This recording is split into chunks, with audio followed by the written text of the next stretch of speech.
Hey everyone, my name is Shauna and welcome to another figure unboxing. Today we're looking at the 001 from the Science Cat Lady team of Sunflower and the BigFireBird build team. I don't know if Sunflower is a subsidiary of BigFireBird or if Science Cat Lady team's a team of builders on the BigFireBird build team. Not sure how that all works, but here she is. Number one. Very interested in this figure, been pretty excited about getting it for a while now. It was delayed many months. Finally it is here. Let's just get right into it. The packaging, I will say, is very nice. Nice and like got a nice metallic sheen on the back. Also, don't know if this is a pre-order exclusive or what, but I did get a little slightly metallic art card with a message on the top that I can't read. Not proficient enough in Japanese to understand that yet myself. I think that's enough of just showing off the box. Let's just get right into the figure.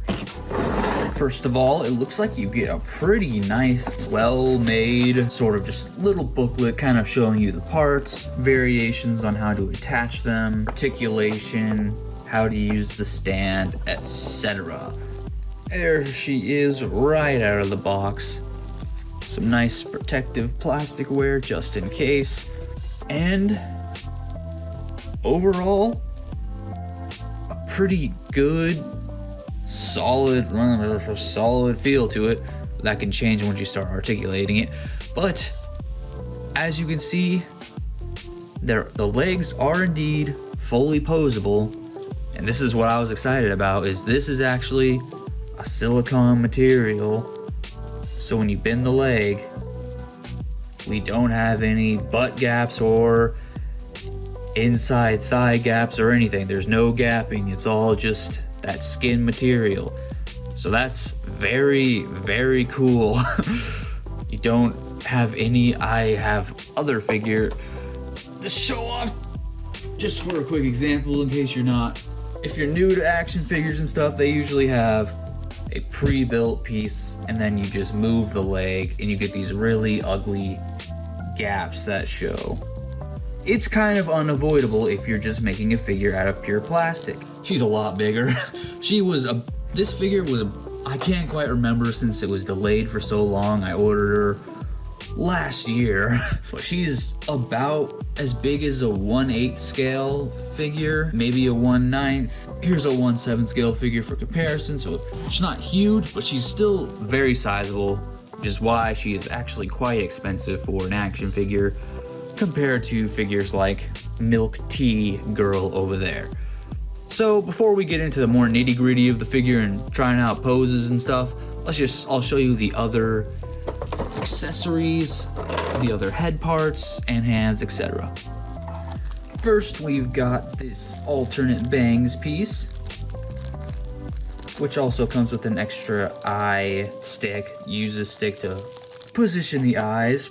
Then you've got the giant sword that apparently can be used as like a guitar or something.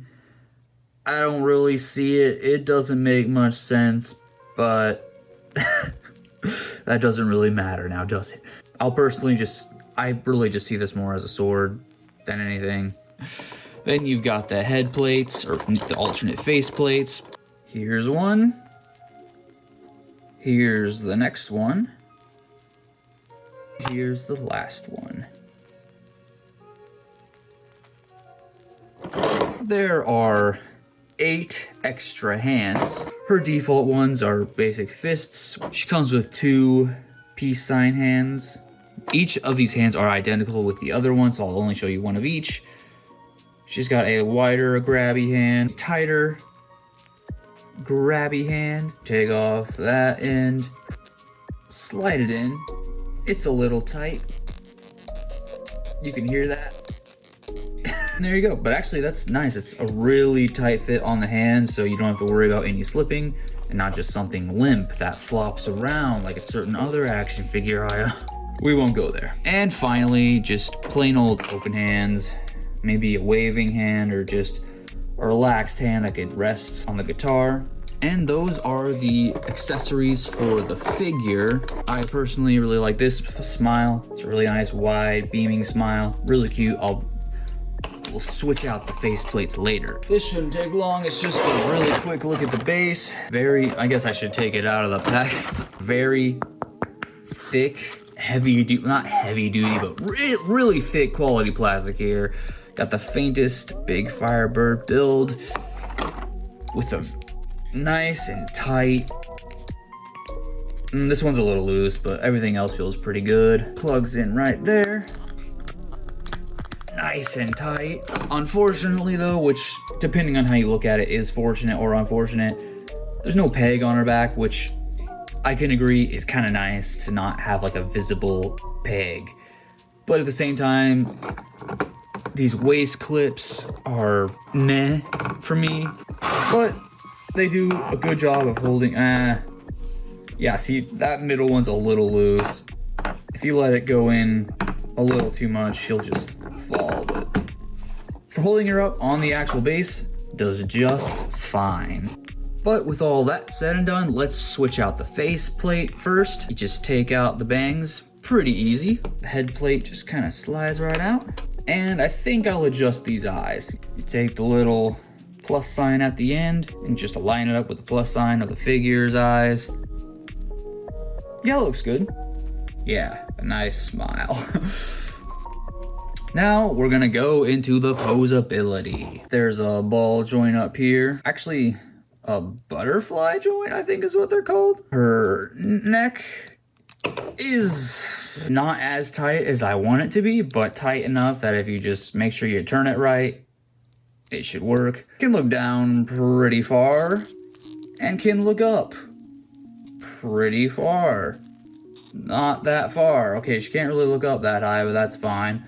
There's no actual neck posability, which is also okay because it definitely helps keep the integrity of her torso without any like the gaps. The shoulder joints are also done pretty well to where they're kind of hidden by her little armor pieces. So I could say it definitely looks like they went out of the way to kind of make this figure as non-figure looking as possible, except for the back of the knees there, which is pretty hard to avoid, and the inner side of the elbows. But yeah, she's got full rotation on the shoulder.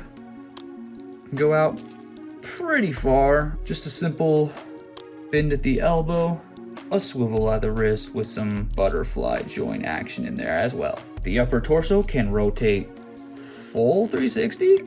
Yep, full 360. And it definitely feels like the silicone type plastic goes up into this lower torso area, her stomach and lower back.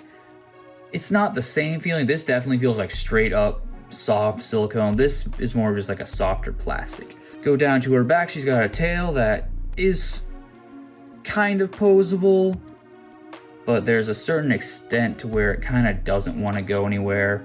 Like this has a lot of resistance to it, which is probably good because it helps it not fall out. But the overall posability of it is mainly just this very end, I would say. Don't try it. You're not going to get any crazy, maybe. I mean, I guess, yeah, you can do the classic wrap your tail around your leg pose, which doesn't look as good for how thick the tail is. But I'm okay with how thick the tail is because that means it's nice and sturdy and posable. These things just flop around. I do not like these, but if they were removable, they would probably fall off all the time, so I'm fine with that. For legs, the instructions say you have to be particularly careful of to not leave her stuck in certain poses for too long. Probably ones like this where there's a lot of smushing and bending involved because it can pinch the silicone and leave it deformed over time. But the leg can kick up pretty far. It can't go back that far. At least according to the instructions, it says to put it about that far. You can push it farther, but I think that maybe goes into the realm of damaging the silicone over time. And it can go out pretty much a splits, but not quite. Very happy I got this figure, kind of like in a way to support this style of figure. Because as you see from the stomach area, it's smushy. So like you don't need to have a figure that has bare legs probably to make them still have this kind of material to not need the gaps. So that's the main reason I got this figure, is just to see how viable this is as an option for a figure. And I would say It's 100% viable.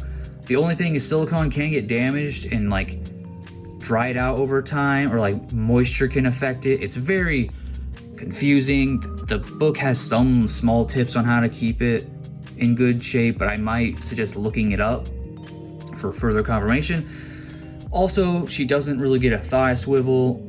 I guess she does. It just feels very delicate because it's hard plastic to the silicone. It feels like I'm gonna chafe it and ruin it, but I guess if you're just careful, it'll work. She has a double bend to the knee, but the right leg is very restricted and tight for some reason, so this one's pretty easy. You can see from me forcing the bend here that it's there on this one, just more tight. Then we get down to the ankles. You kind of have to turn the internal piece to get ankle pivots, which I got it. So she basically has infinite ankle pivot. Yeah, not infinite. She has really good ankle pivoting if you finagle the joint in the right way. But yeah, this figure is pretty good, but she definitely doesn't look like she passes the ankle test. Her ankles are way too weak to actually hold up. Let's just get her in a very neutral pose and try to make her stand up without the base. I don't think she can. Yeah, her ankles and feet are just too thin. It's kind of unfortunate because I do like posing figures without their base. Helps it feel more real, but I'm sure you can maybe, no, I don't know. The ankles are too weak. They just are. I'm gonna stop messing with that now because a certain someone else, I think I tried too hard to get this figure to stand up without a base and ruined her ankles by putting her under constant pressure. So this ankle literally can't hold her up even on the base anymore. It's so weak. Yeah. But I think that's pretty much it. That's all I have to show you. I'm not gonna do anything crazy with her, like go through all the poses possible, equip her with all the accessories possible. I think you can kind of get a good idea of what you got here just from me showing her off. No, her chest is not made of the same plastic and silicone. I guarantee you some of you weren't wondering about that. Just the look and design of her is really good. The faces are a little weak, but I think that's because I prefer very dark eyebrows and eyelashes and stuff. Also, I think I forgot to show this, there's a little posability in her ear headphones, just a little bit. I think I'll just get her into a pose I like and then show that off and in the video. In the end, this is the pose I came up with. I'm not totally happy about it or with it because the sword isn't really how I want it to be posed, but her wrist, okay, now I'm showing it on camera, she's gonna cooperate, okay. Well, what the heck? Okay, I was having the hardest time with her wrists being floppy, but now that she's on camera, she's not gonna, okay. Well, I only have one hand to work with here. I was gonna do more of an action pose with her arm, but her wrist was being very floppy and the sword would just fall down. So that was the best thing I could come up with to where the wrist wouldn't bend. Now that it's cooperating, whatever. Overall, yeah, so far the only complaint I would have is, I don't know if you can even tell because they're very similar, is I did change out the bangs because these ones are way more tighter than the other ones. The other ones just kept falling off as I was posing her, which was very annoying. Everything else though, about her paint job, construction, again, I don't really like the stand. That was another limiting factor, is since it's a vice grip sort of thing, it tends to want to go this way or this way, depending on how she's standing.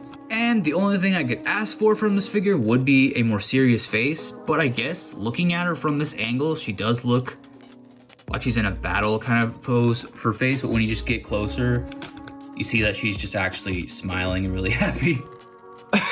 That's very interesting.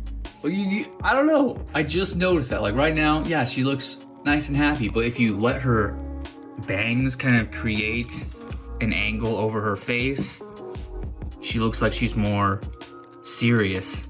Is that just me? But yeah, I would have liked a actual serious expression because she comes with a weapon, but I know that's not her intended like demographic audience. They're not aiming for people who want battle warriors.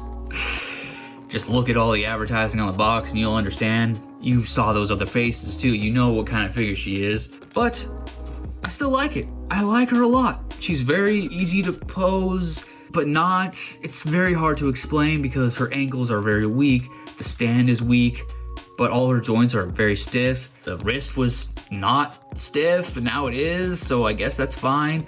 I would give this figure a pretty high rating. Just overall, it's well put together. The price is, she is pretty pricey, but I think though that extra price, they used it to make her good. And so a little sneak peek of the next figure unboxing. We're doing another action figure. If you remember this figure review video I did, you'll remember that I gave this figure absolutely awful, or an awful review, bad score. But I like to give people a second chance. From the same company, Snail Shell, they released another action figure who looks really cool. You might just assume she's gonna be exactly the same as Milk Tea and be a bad figure. But I like to give people a second chance. Hopefully they learn from their mistakes of the last figure. So this will be the next figure unboxing. Look forward to that. Subscribe if you want to see it. It should be out within a week or less. And I guess thank you for watching. I have been Shauna. This has been the Science Cat Lady #1 from Sunflower and or Blue Big Bird, Big BigFireBird build. I wish you the best of luck in all your figure collecting adventures. Farewell, my friends.